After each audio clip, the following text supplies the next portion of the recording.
I'm very optimistic about this year if the first few weeks of January anything to go by.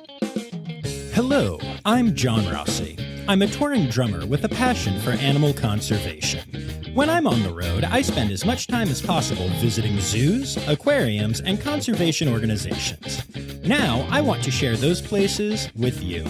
I'll be talking to keepers, vets, conservationists, anyone who can help me in my mission of connecting my people to animals through their people. Join me on my Rossifari. Hello, hello, hello, and welcome back to the Rossifari podcast.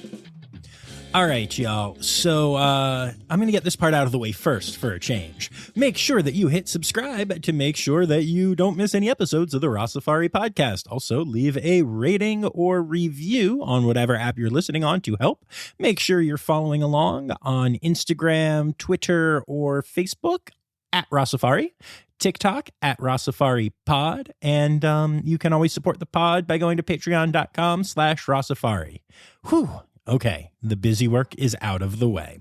And now it is time to have some fun. Today, I am bringing you an episode with my good friend Elena Bell. Elena is the marketing and PR manager at the Akron Zoo. Actually, I should say that Elena is the award-winning marketing and PR manager at the Akron Zoo, but we'll get to that in the interview. All I'm going to say here is that it's a really cool story and that the Rossifari podcast was part of it. Like a tiny part, but hey, we take what we can. But yeah, I'm just, Elena is really cool. And if you've listened to the pod before, you have heard Elena on here. Every time I've been to Akron, she's hanging out. She's part of the interview. I've even interviewed her a little bit in the segment about Wild Asia when that exhibit first opened.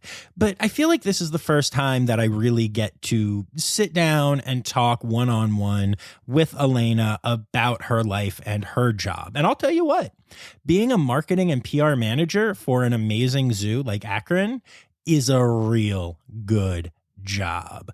She gets to hang out with all the animals, and she gets these amazing videos. She gets to find out what going viral is like. She, as I said, wins awards. She created the Panda Palace web TV series that was so popular back in 2021. And it's all just awesome, fun, good, cool stuff that she gets to do. Well, okay, I'm lying. There's a lot of that fun and good stuff. But, so much marketing nowadays is on the internet. And trolls live there. So, Elena and I get real on this one. We talk about the good, but we talk about the bad. We talk about the struggles. But, this is another one of those things where this is a career that's at a zoo, and it's not a zookeeper, but you're going to learn a lot about animals and her animal interactions, but also just about a really important role at the zoo and what it can look like. And I'm excited to share that with y'all, especially with someone as cool as Elena. I really like this human, and she's been a huge supporter of the pod. And I'm just excited for that. But you don't just get Elena on this episode, because we talk for about a half hour and then we head on outside. You see, the whole point of having me visit Akron this time around was that they have started doing some brand new Get Closer experiences where you get to meet animals such as goats or Galapagos tortoises or the bears there, who you heard on my first episode from the Akron Zoo, or the red pandas. So I got to go and experience what a Get Closer is like at the zoo, and I got to go into the panda habitat. So the second half of this episode is my time with the red pandas and keeper Lisa, who was also on the episode when they debuted Wild Asia back in 2021. And you're going to learn about the pandas that are at the zoo. You're going to hear me interacting with Lulu and feeding her. And then we go into their habitat, and you're going to get to go on an audio tour of the indoor portion of the red panda habitat at the Akron Zoo. It is a really good time. I will tell you that our good friend Colleen Lenahan came along and hung out and got to be a part of all of it.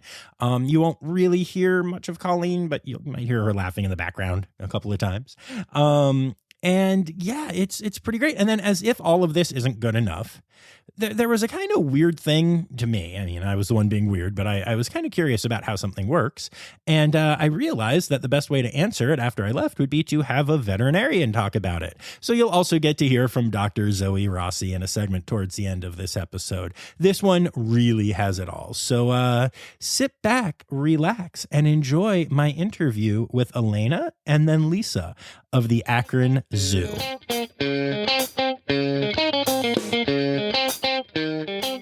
All right, so let's start off by you telling me who you are, where we are, and what you do here. Hello. Yes, I am Elena Bell. I'm the marketing and PR manager here at the Akron Zoo. Yeah, you are. And I am so excited to actually have you on mic instead of babbling incoherently off mic. I mean, adding really wise commentary off mic occasionally. That was a good save. Good save there. Thank you. I thought so.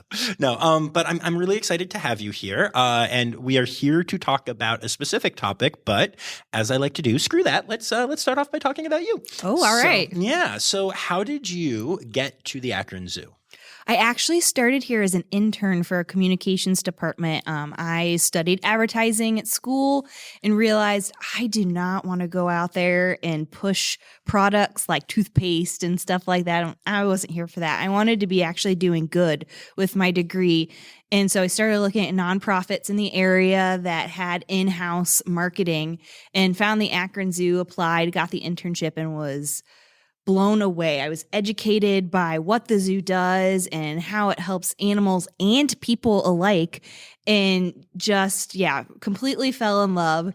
After my internship ended, I never let them forget me. So I was like, hey, remember me? Remember hey, you were me? marketing. Yeah. And stuff. And I was like, oh, you have a levy campaign. Please let me come in and help you. And then 2 years after my internship, a full-time position came up and I snagged it. Nice. Mm-hmm. That's very cool. What was your kind of history with and thoughts about and understandings about zoo and animals in general before doing that? I've always been a big animal lover. I've had pets my whole life, so always been a fan of animals and a fan of zoos. I've always enjoyed going to them, getting to see the animals, spending time at each habitat. I can go to a habitat sometimes and maybe spend an hour at one. Looking at you, National Zoo Panda Habitat. But so I've always been enjoying, but the passion came when I really got to learn what are we doing to save our planet and save our animals. Yeah, no. And does it feel really good being able to like be the person sharing that message with so many people? Most days, yes. But like any other person, I'm human and the trolls can get to me and stuff. And it can be upsetting because you're never going to get through to them. And so that can always be a struggle. But most days it is really fun to be able to share the stories of our animals and what we're doing here at the Akron Zoo. Yeah, no, that makes sense. Let's talk about the trolls for a second because I get a lot of them too. And so how do you handle that situation?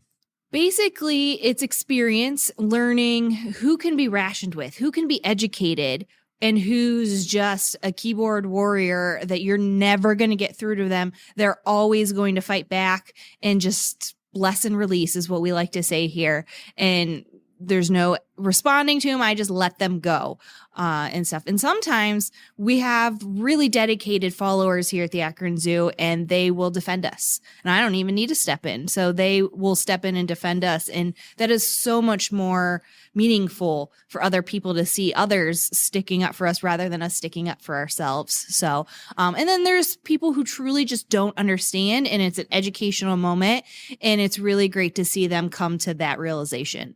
No, yeah, totally. I do the same thing. I try to figure out whether or not I can engage with somebody and whether they're looking to learn or whether they're looking to troll and move on. And I've gotten pretty good at figuring that out. If you go back and look at some of the videos with me drumming with Emily, I failed sometimes.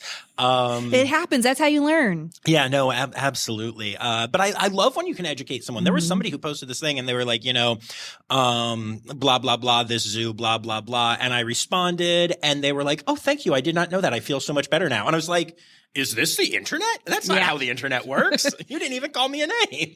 There are those rare ones. Yeah, it's always nice when that can happen. But I do, that's one of my favorite things to do as an inside outsider is like when I do jump into a comment section of a zoo that I respect and have visited, invariably somebody's like, oh, so you profit from them or like you, and I'm like, no. If anything, I lose money to go to these zoos because I'm paying for the gas and stuff and to share their stories. So it's nice to be able to have that impact. But I just trolling is such a weird thing to me. I just don't get it. I've been studying a little bit about how like just the perceptions of things. I think I've told the story on here before, but just real quick, like there's a study out there that I think Pew Research, some big like actual polling company, did research on the Game of Thrones finale. Because that is known as like the most hated, like everyone's like, oh, they screwed up the last season, blah, blah, blah. And you can think what you want, whatever, cool. I was okay with some of it. Some of it I didn't love, whatever. But like, it wasn't the disaster in my mind that a lot of people said it was. And if you look online and if you even read articles that just are based on Twitter and such, most people hated it with the passion of 1,000 burning suns. Yes. So it turns out, according to Pew, that 70% I want to say 73% of people were okay with to liked the ending.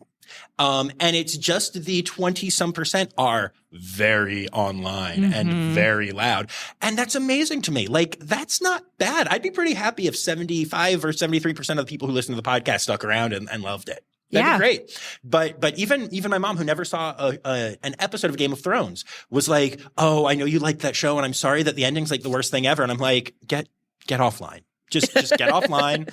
It wasn't my favorite thing, but I was actually okay with it. And like, yeah. And again, regardless of what you think, I just find the statistics fascinating. Yeah.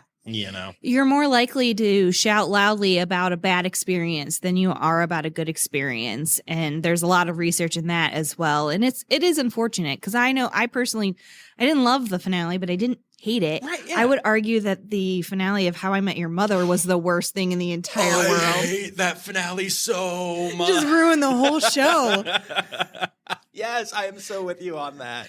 Oh my gosh. Yeah. Okay. Well, we'll stop talking about television then, because I almost went into a Better Call Saul story. But anyway, let's talk about animals. So, speaking of shouting about not bad behaviors or not bad activities, let's talk about good activities. So, we just got to go and hang out with the pandas here. Yes, you did. And that was awesome. And y'all will be able to hear that.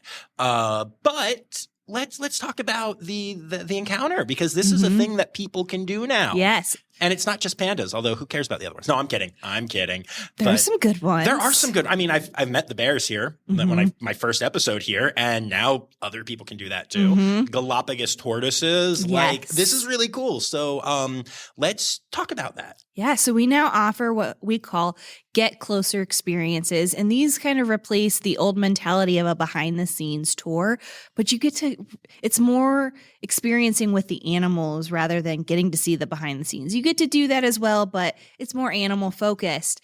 And so you get to meet these animals that you might not get to see so up close. You get to feed them, experience a training session with their keepers. And then sometimes there's also other special things, like our galops might need a scratch.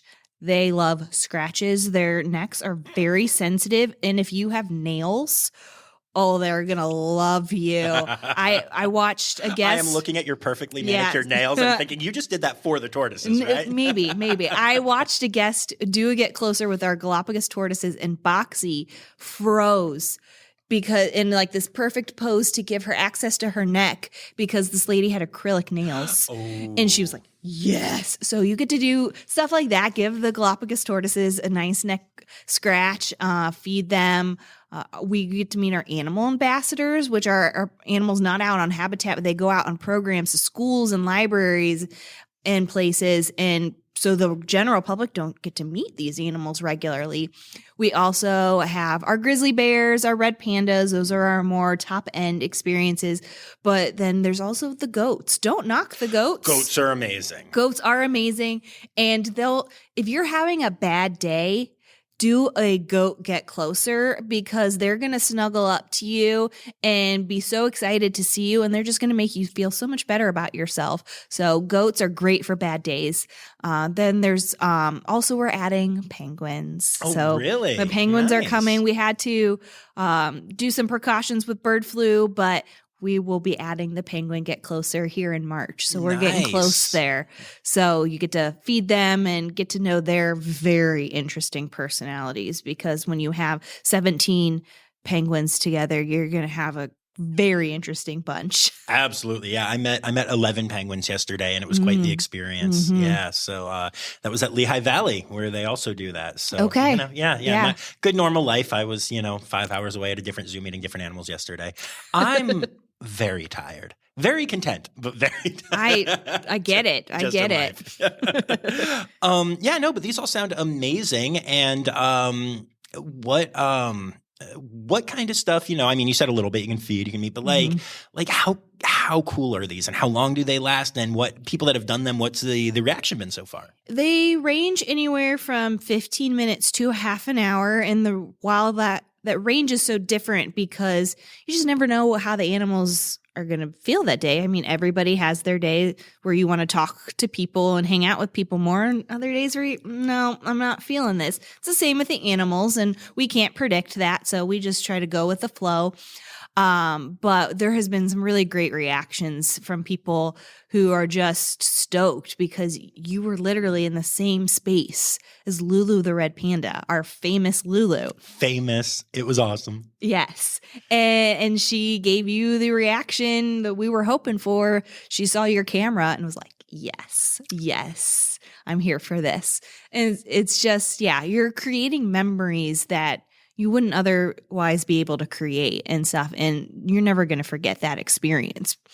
Well, you might, because you get to do this regularly. I won't. I swear to God, every single one is, it's been hundreds of animals now, and 40 some red pandas. And I still, every time it's like the first time, I'm like a little kid, which you guys will hear on the recording, because my voice shoots up like 2 octaves. And but we mentioned the famous red panda. Yes. And that was in part because of a very cool marketing campaign when Wild Asia came here. Yes. And it is now, and I mentioned this on Zoo News, but an award-winning marketing campaign. So talk about that a little bit. Yeah, so the award was officially for our entire Wild Asia campaign, which covered billboards, TV, radio, media, podcasts like Rossifari. Hey, you submitted mine. Yes.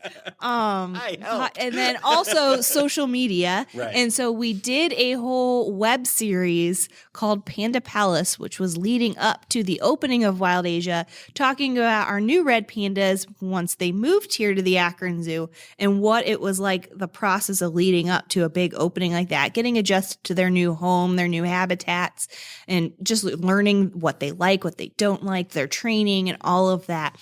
But what was really great is their personalities are just fantastic.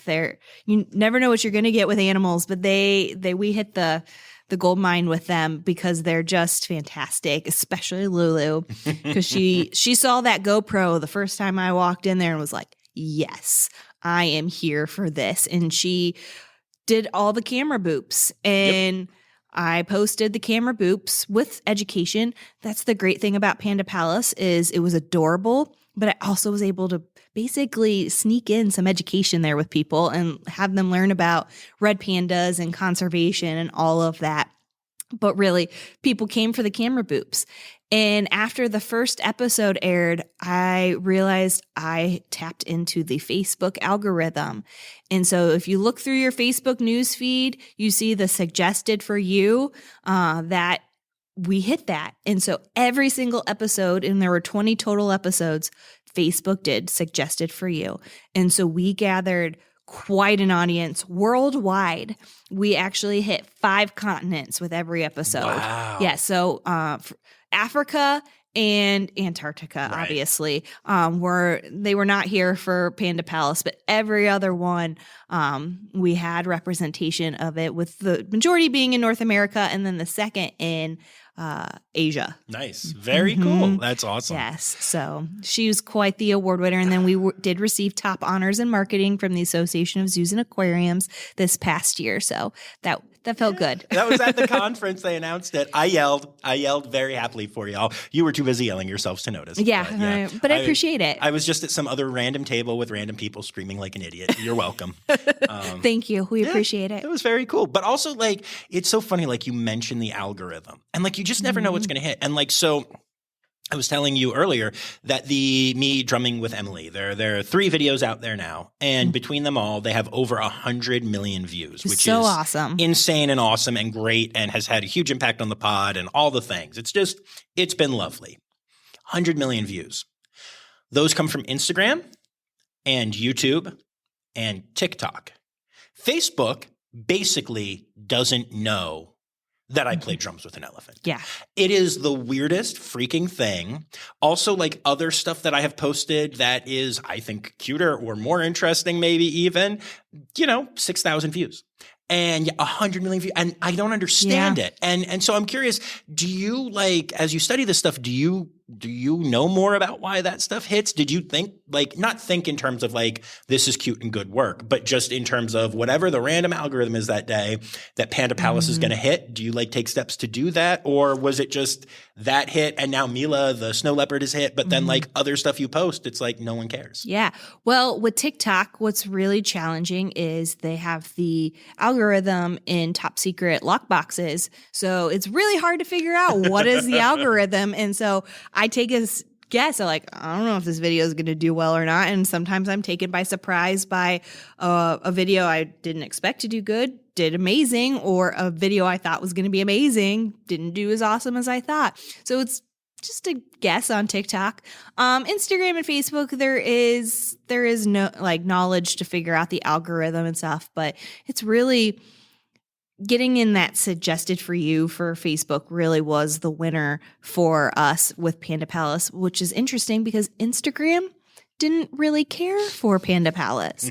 And I Too many pandas, not enough elephants, apparently. Well, and I think part of it is because it was before they restructured to keep up with TikTok. Gotcha. So it was still IGTV, which no one watched because it wasn't successful. Reels weren't a thing yet, and stuff. And we weren't on TikTok yet. So that would not come for another year. But so it was very interesting to see Facebook love this. And then Instagram didn't because it was too long and it wasn't the right orientation. And it's just social media is fickle. The platforms are fickle. And also Meta likes to change things daily. Yeah. I will log in. I'm like, it's different again. Why? Yeah, no, it's really like, as somebody who doesn't, I don't even really like social media that much. I use it for Rossifari.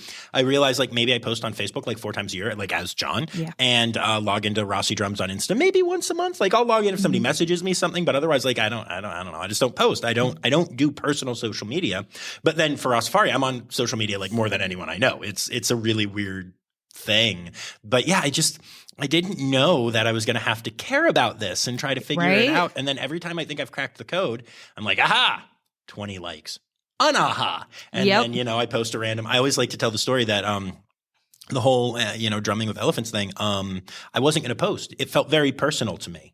And the zoo posted it and it started to go a little bit. And even then I was like, whatever, like that's cool. Like it'll get, some traction. And then, I was watching it while sitting on a toilet. And yep, I know. And I was watching it because it meant so much to me that I was just watching my own thing. And I was like, you know what? I should probably put this out in the world. And by the time I was off the toilet, it was already blowing up. And I was like, oh. And I changed everything because I had a poop that day.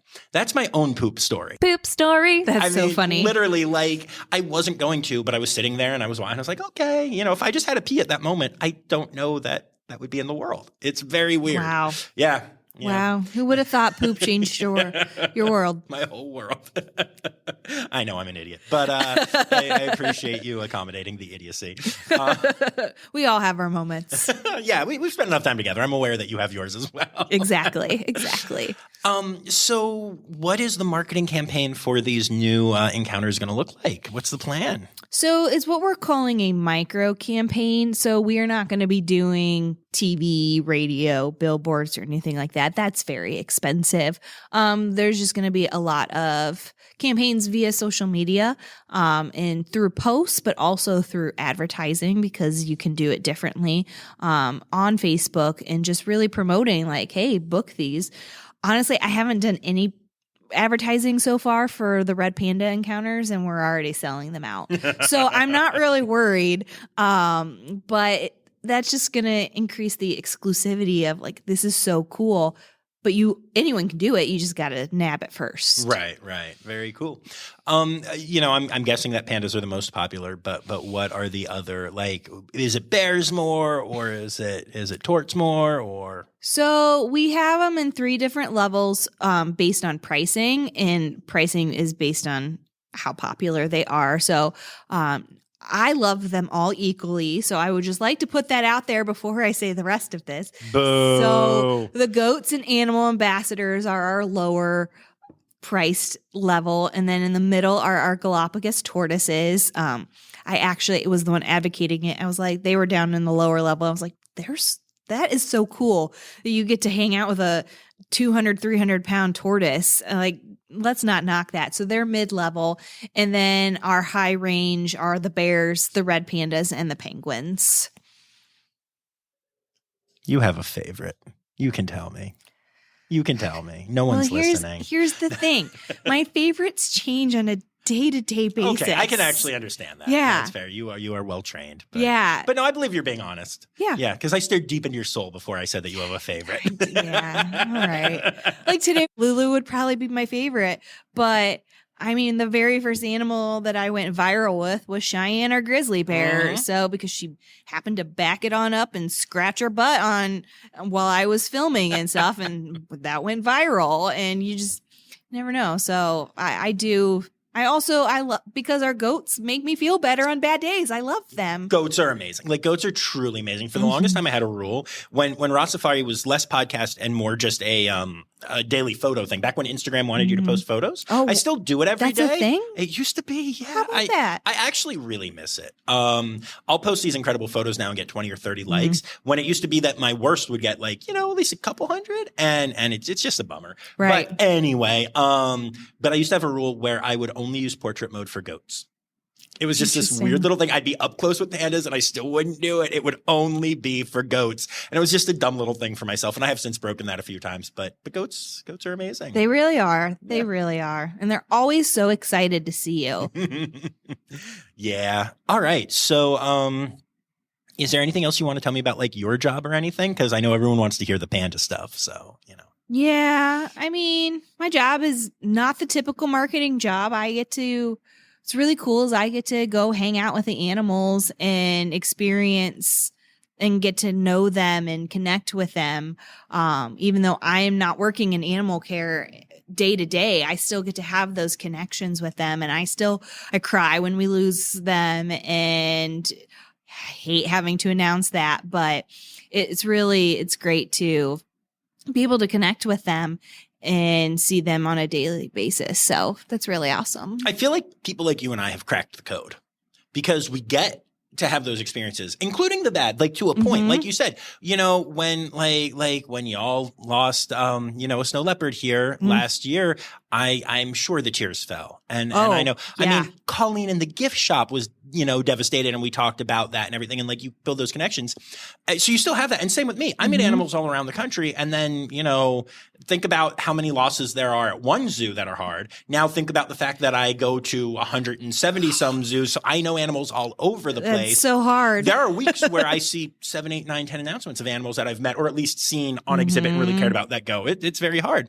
But we have cracked the code in that we also get to have the amazing experiences without cleaning the poop. Right. Exactly.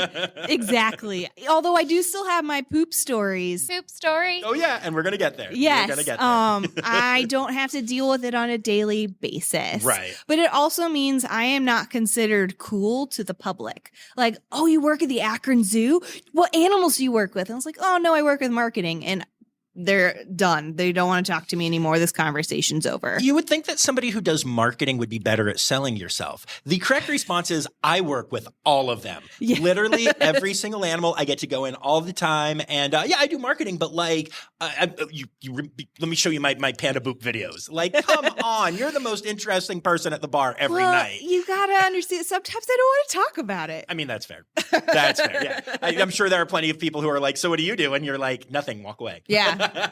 Yeah. I have to be in a mood of telling you that I work at the Akron Zoo. So you've got to be an in. That's fair.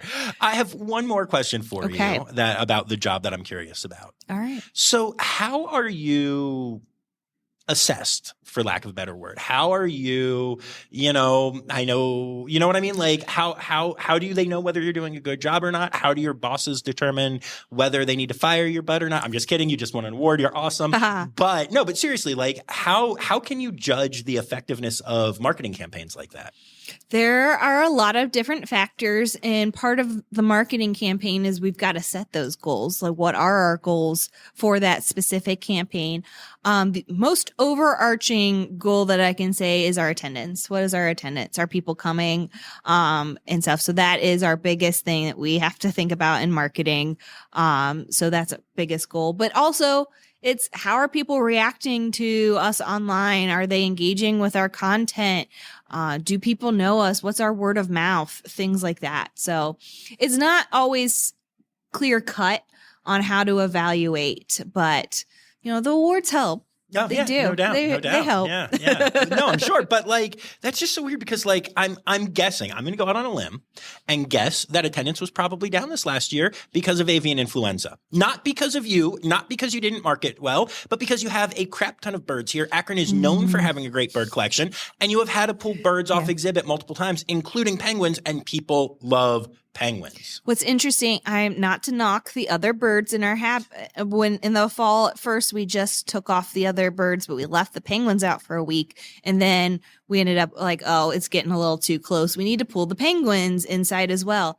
No one on social media noticed that the birds were inside until we took the penguins inside. So that was very interesting to see that. And I know our bird people would hit me over the head for saying that, but people love penguins. They're very popular. But yeah, no, this last year has been hard because not only avian influenza that we had those issues, but we also ran into the issue of inflation, and people are no longer having that stipend money anymore.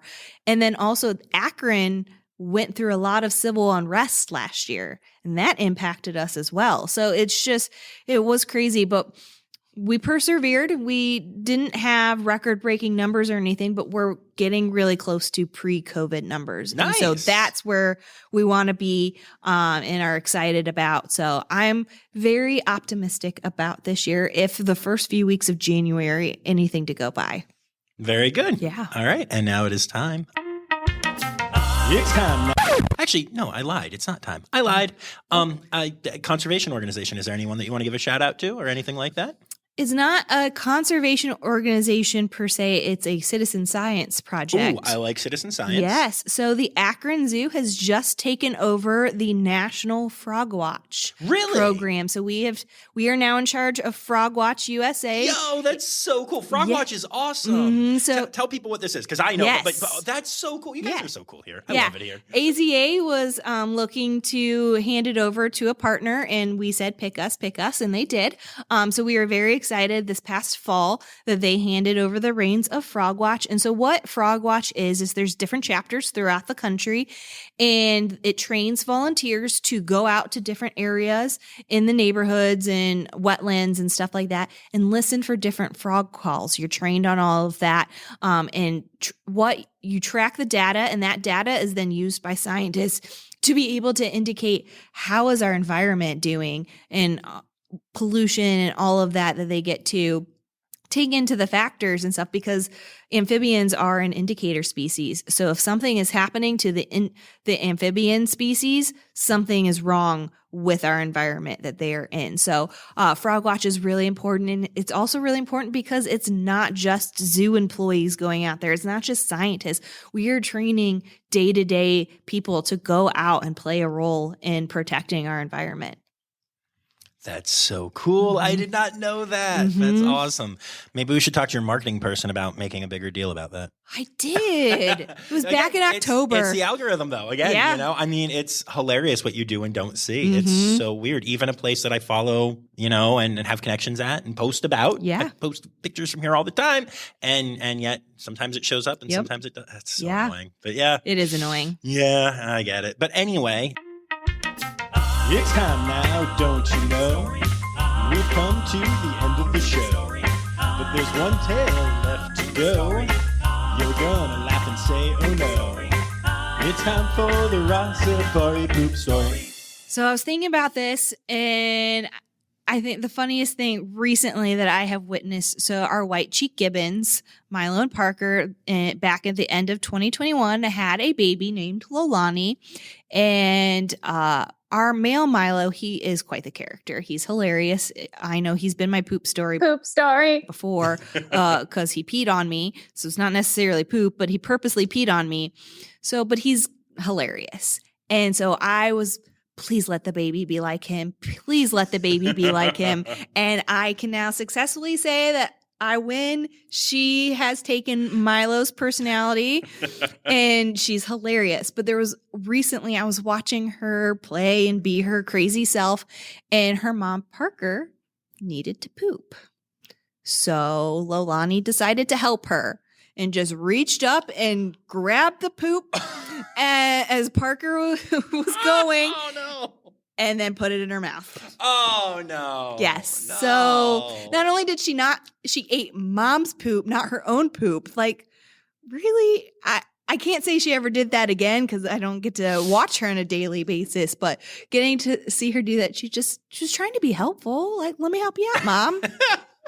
It's a poopsicle. Yeah. Oh, that's so weird. Awesome. Yep. Well, thank you for taking the time to do this. Absolutely. I'm glad you were able to come out and do our Red Panda Get Closer. Woo. Now let's go listen to that. She has absolutely figured out that she gets a lot of praise for this stuff.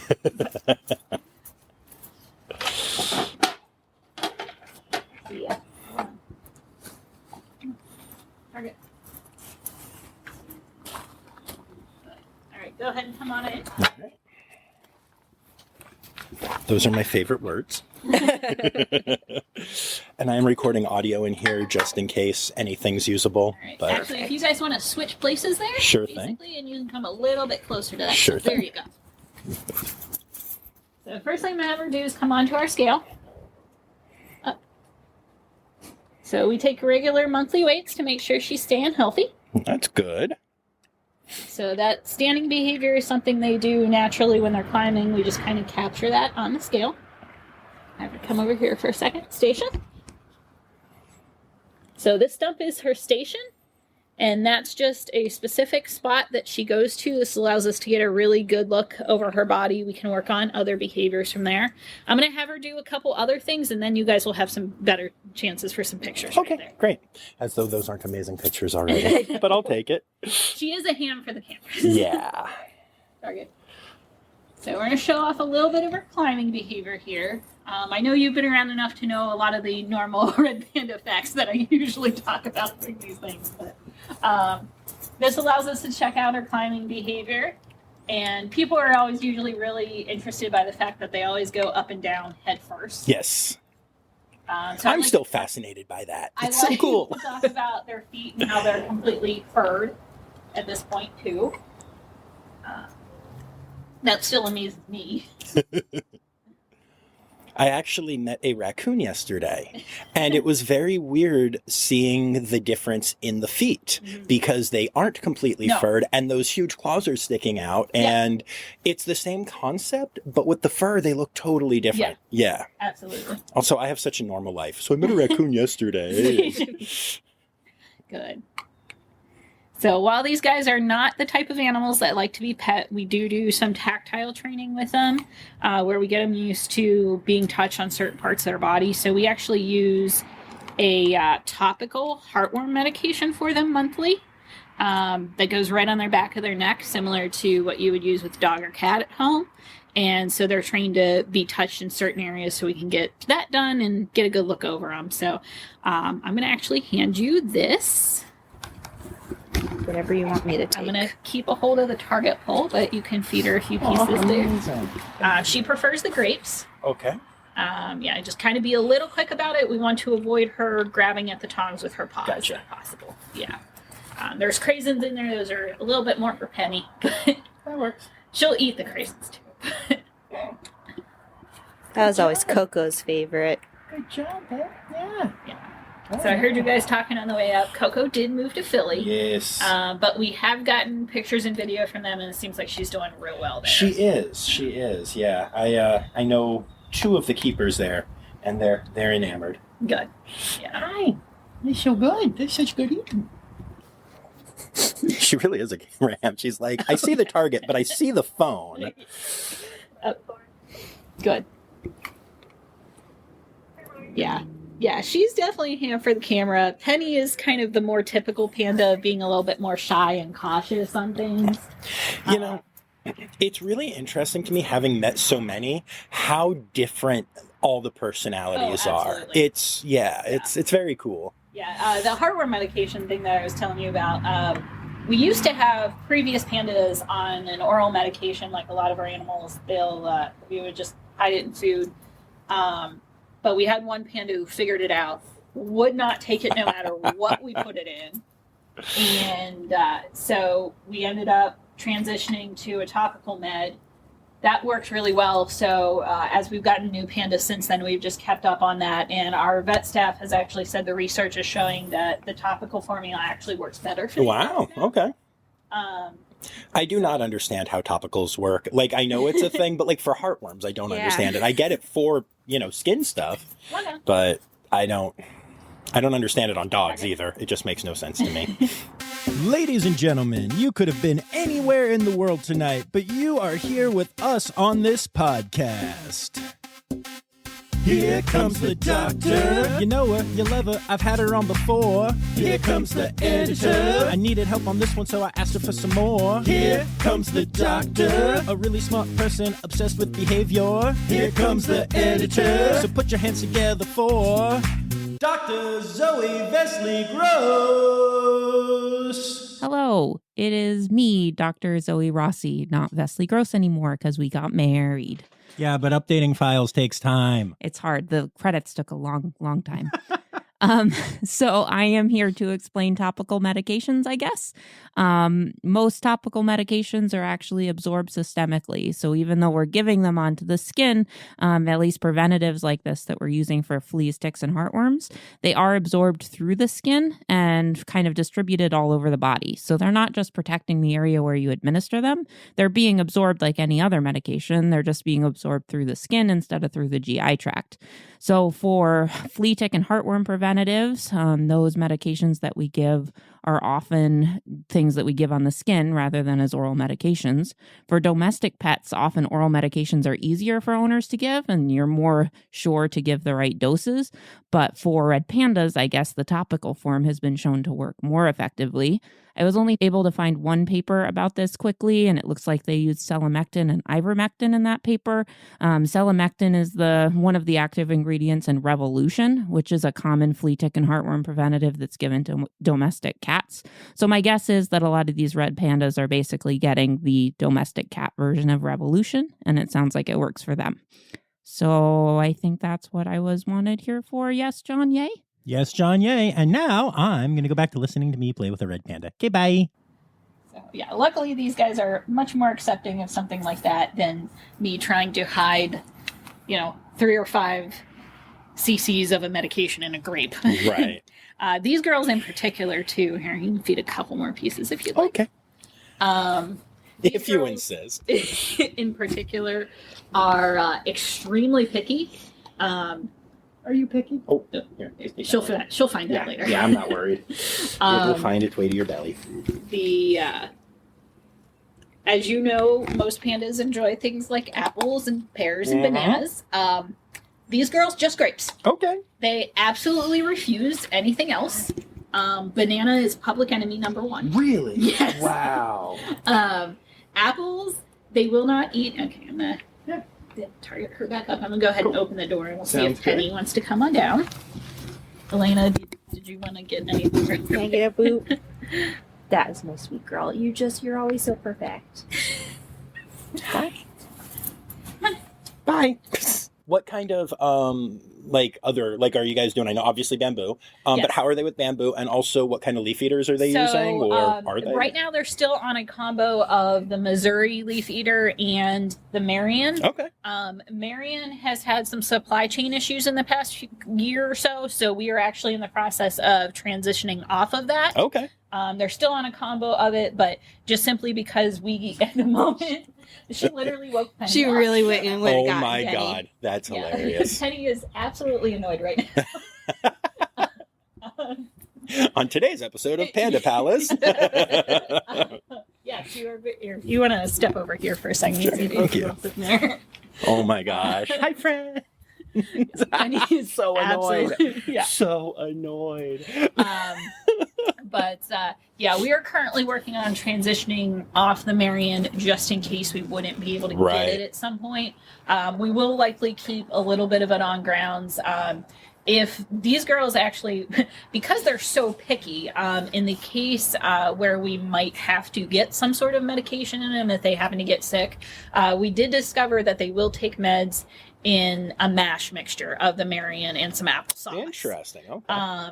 So we may keep a little bit of it on grounds just as a backup for that. But they're getting that. We have a large stock of bamboo here on grounds. Right. They're just very nose to nose. Yeah. Yeah. Yeah, Penny may actually come down in a few minutes, so we'll hang Cool. out here for Sure, a few minutes. We have a very large stock of bamboo that we grow here on grounds, mainly out on the edge of our parking lot. Unfortunately, this year, when we had the super cold weather over Christmas, that did take a toll on a lot of our bamboo stock, but we have certain areas that we are still able to cut from. So while they're not clearing the stalks the way they normally would be at the moment, they are eating enough of it for what they need. Right. And we've actually recently increased their amount of biscuits to help compensate for the fact that not all of the bamboo is the best quality for them at the moment. Unfortunately, we got beat out by Northeast Ohio weather this year. But we have large amounts of it on ground. So when that weather happened, essentially the super cold air that we had combined with the wind essentially freezer burned it. Oh, goodness. Interesting. Yeah, and it actually caused a lot of the leaves to just fall straight off the bamboo, which they will then not eat. Right. We actually have some backup areas that, while we normally don't cut from, were a little bit more shielded from the wind that weekend. So we were able to start cutting from our backup areas, and there's still enough that they are eating and staying healthy with. So they are all happy right now. Good. Of course they are.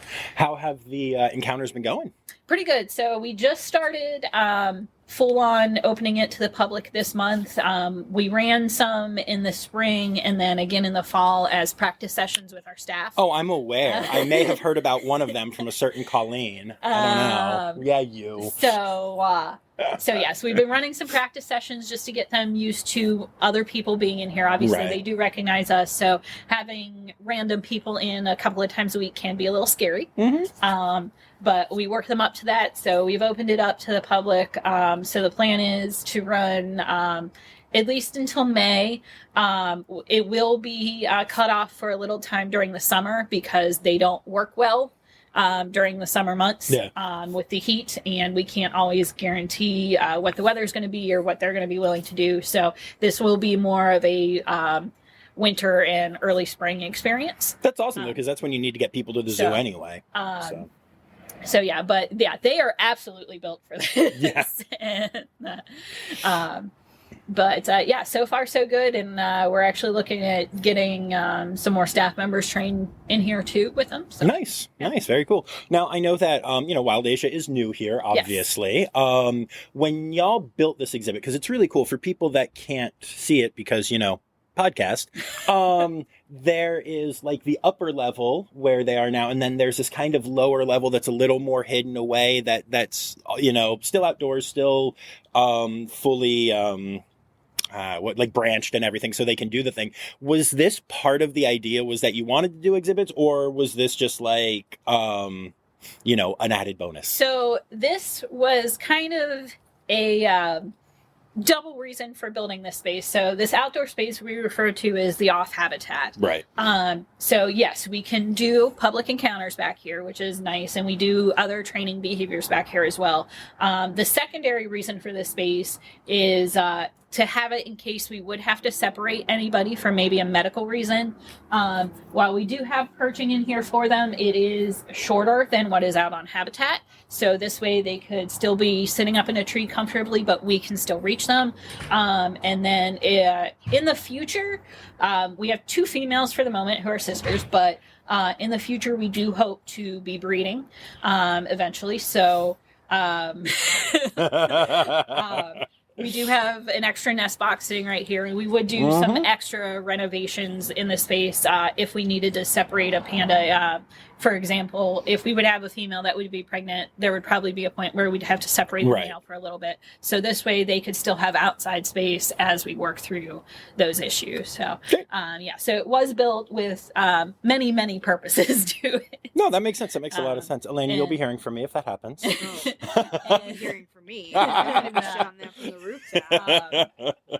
So yeah, it was nice last year too, as Coco's behavior kind of showed us that she wanted a little extra space. We actually opened this up last year and were able to just allow all 3 of them access to it, as we noticed some of those behavioral changes, so that Coco herself or the other 2 could come back here and get a little extra space from each other when they needed it. Right. I love that. Very cool. That's great. Yeah, this is an awesome exhibit. I love it. It's so good. It's so good. So we can actually head up inside too. Okay. Show you through the inside. Oh, that would be awesome. Yeah, let's do that. Very cool. You guys can head out and shut this door. Thank you.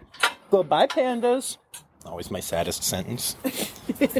I literally, when I got here, the first thing I did, because I got here before I contacted you. I said I was coming earlier, but I just didn't, want to bother you. But so I came in and immediately came to the pandas and started taking pictures. And I'm like, I'm meeting them later, and yet here I am, like a goober, still just snapping away. Such a goofball. When Coco did leave, we actually did a gradual separation process. Because even though she was showing signs that she would like a bit more space, we also knew that she herself took a little extra time to adjust to any large changes in her environment. So we did that very gradually. That makes sense. That's cool. That's an interesting thing to think about, actually. You have these 2 almost competing things that you have to think about. Yeah, for me, it kind of made sense. I'll be honest, like, I myself, I'm not a big fan of big life changes. So that was one thing that I very much related to them on. That's really funny. So we'll step in here first. Cool. So we have just a basic kitchen area set up. This was nice for us that we're actually able to prepare their diets in here. Nice. So we don't have to worry about bringing them over from another building. That was the one nice thing that ended up happening with the fact that they are kind of picky. So we have a bin here with the 2 types of biscuits. We actually have a mini fridge that we were able to get into that corner. Nice. That's a tight fit, but a good one. Yeah. Is that where you keep their iced coffee and stuff? And... grapes. Grapes that makes more sense. So yeah, we can actually prepare their diets right here each day for the following day. And we have a calendar that we keep track of all the events on. And I don't need the tea because we got a new doorknob yesterday. Oh. I have a weird question for you. Have you ever tried any of the biscuits? No. Okay. I have not either, but I've tried like certain animal foods. I have coworkers who have. Okay. I also am somewhat of a picky eater, so it's not at all appetizing to me. Fair. I mean, yes, it would. Can I do this, Elena? Not necessarily you, but some of the keepers eating biscuits. I have tried a couple of different animal foods like that, and I haven't tried panda yet, but it is gross usually, but interesting and kind of fun, I know our goat crackers are edible for human consumption, and some people have tried them. The kids try them all the time. Yes. That's why we have kids. So yes, this is our indoor bedroom space. This is great. It's everything's a little wet right now. I actually did a big deep clean just a couple hours ago. So trying to impress me, obviously. Usually I have an exhaust fan on to help dry things in here, but since it's a little loud, so I wanted to actually be able to talk to everybody. Thank you. Later I'll be setting up their PM feed and bamboo in here for the evening. 99% of the time overnight, they have access to both this space and the outdoor habitat. Oh, wow. All night long. So they have the chute system that goes outside. The only time we actually lock them in is if we get below about 15 degrees. Okay. So those few days right around Christmas where it was super cold, yes, they were in. But that is actually only due to the fact that we have other animals that are housed in the lower level of this building. And the HVAC unit here controls the entire building. Makes sense. So we have to kind of balance everything between the different types of animals we have in here. The pandas themselves would be absolutely fine with access at 15 degrees. So we do have perching. One of our maintenance guys was amazing when we first moved in here. First of all, this is now actually one of the oldest buildings on our grounds. Okay.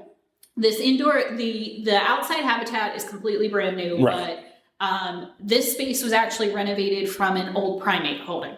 Okay. And so all of our shift doors and everything is up high. I have a step stool in here that is my best friend because I'm the short girl who fell in love with a tree dwelling species. Yeah. And then, but one of our maintenance guys was absolutely awesome when we started renovating in here.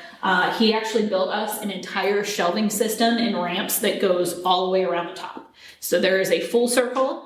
I didn't realize he did it. Russ, yeah. Yeah, Russ himself loves red pandas, so. Who doesn't? So we do have some perching and different shells in here. While it doesn't look like it's a ton, partially that's because these doors open inward. And we do some of the training you saw plus other stuff inside. So I also have to have room enough to get myself and the crate in through the door.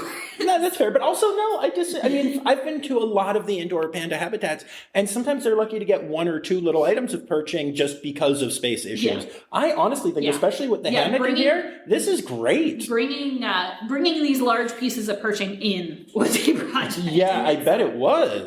The hammocks also, there's a fun story behind those. That was actually something good that came out of COVID. When we went through the initial shutdown when the pandemic first hit, as a keeper staff, obviously we still had to be here every day taking care of the animals.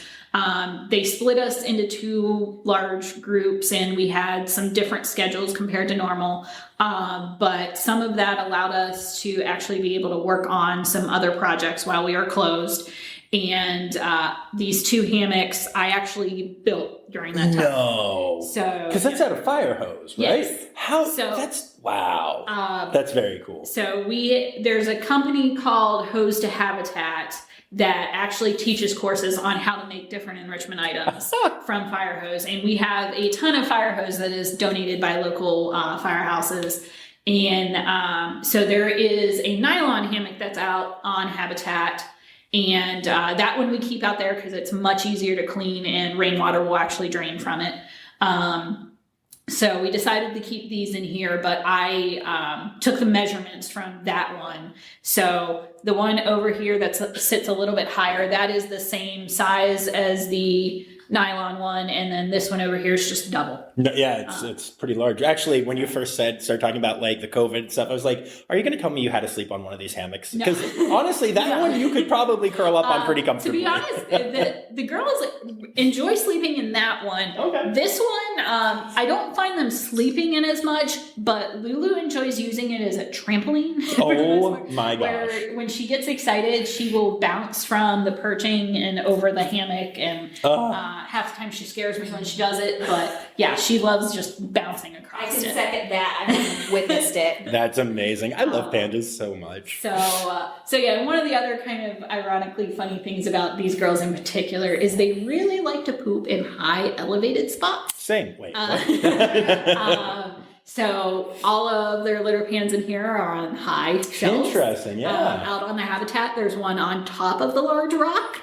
We were hoping they wouldn't go up there initially, but they did, of course. Of course, yeah. I have been here when a keeper, it was not you, but somebody was having to clean it. Yes. And it was a journey for them because you have to go up high. Yeah. And Yeah. Yeah. It took us a few months to figure out the best ladder situation, but we now have a very nice ladder that works really well Good. to get up there. But I did watch Lulu yesterday in the habitat walk past a litter pan to poop in your clean hammock.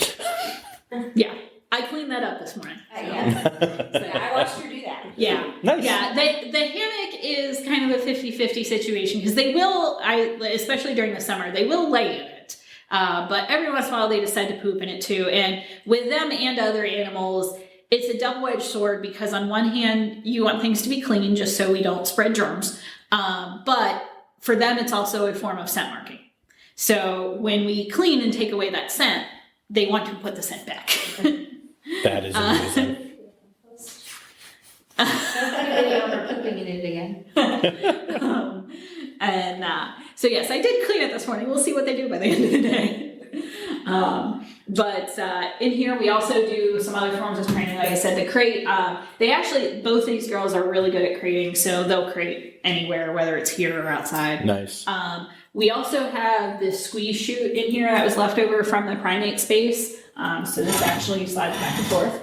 And we're currently working on some training to get them used to hip injections that we'll use eventually for anesthesia. So we can bring them into this space. And then they're both really comfortable with going into the squeeze section now. And I'm actually going to be working with our vet staff here in the next few weeks to get them over here and start with just some practice poking that we usually start that with just having a paper clips threaded through a syringe. So it's a very blunt end, doesn't hurt them at all, but it'll get them used to that sensation. Very cool. So for a squeeze, because I've heard the term a lot, before, but it's literally, just to describe it to my listeners, it's literally just like a quarter that you could walk through, like the rest of the habitat stuff. And then you just have these handles that can control the back wall. Yeah, and there's you just a push and movable pull. wall. So you can pull that, squeeze them. I mean, I guess that's why I call it a squeeze, without hurting them, to just kind of restrain them if necessary, right? And with these guys, what happens is they walk through the chute multiple times a day to go in and out. So they're very comfortable being in here. The one catch to doing an injection is that they may not always stand right against the mesh for us. Right. So we want to work on that positioning, and sometimes getting them in that positioning can be a little confusing for them. So if we just have that extra wall there, we can literally guide them through a tunnel, essentially. And then as soon as that injection's done, we can push the wall back open. And they can go. Yeah. That's cool. Can I push it? Can I just feel how much? I mean, Yeah. It takes a lot to move it.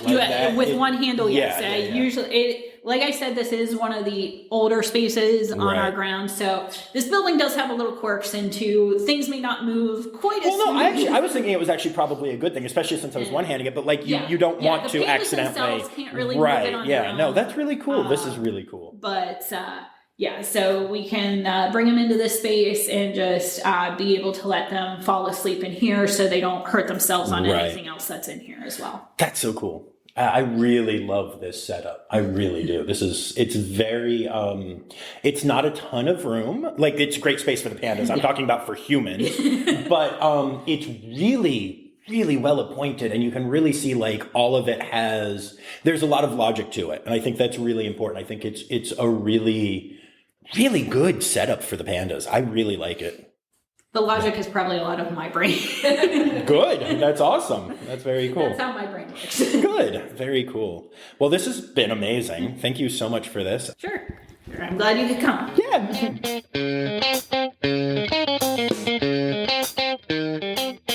Well, there you have it, folks. An episode that really had it all. Elena, Lisa, Zoe, Colleen laughing in the background, Lulu, me, goofy songs, a record scratch. You know what? I'm just going to say it. You're welcome. That was a good one, y'all. And while we're on thankful words, I'd also like to say thank you to Laura Shank and Kristen Dickey, who are my Red Panda level patrons. You can become a patron for as little as $3 a month by going to patreon.com/Rossifari, and you get some cool bonus perks, including bonus audio from many of the episodes, including this one. Elena and I kind of have a deep conversation about what it feels like like being part of the team, but also not actually a keeper, and like what it feels like when you lose an animal and stuff like that. We go into some deeper conversations. So that audio is out there exclusively for my patrons by going to patreon.com/Rossifari. You too can get that bonus audio. And yeah, so I just wanted to say real quickly that I really, really love seeing how this podcast keeps growing and developing. And the fact that back in 2021, Akron had a new campaign for their Wild Asia thing. And they wanted, to have an episode about it and feature it on the pod was very cool. And now here we are in 2023 and the same thing's happening again. And I don't know, it feels really special to be able to help really good facilities get the word out about the amazing things that they're doing and offering. So I'm grateful to Elena and I'm grateful to everyone at the Akron Zoo. They are so cool and so supportive, and it's just an amazing place. If you haven't been, you really need to get there. And while you're there, go do a get close. And remember, friends, the word credits backwards is Steiderk. The Rossifari podcast is produced, hosted, and engineered by John Rossi. Editing and fact-checking by John and Dr. Zoe Rossi. Our theme song is Sevens by Nathan Burke, performed by Nathan and John. Interrupting John theme and additional voices by Taylor Isaac Gray. You can reach John directly on Instagram and Facebook at Rossifari or by email at rossifaripod@gmail.com. Rossifari is part of the Daydreamer Media Network. Now, stop listening to me and go visit a zoo.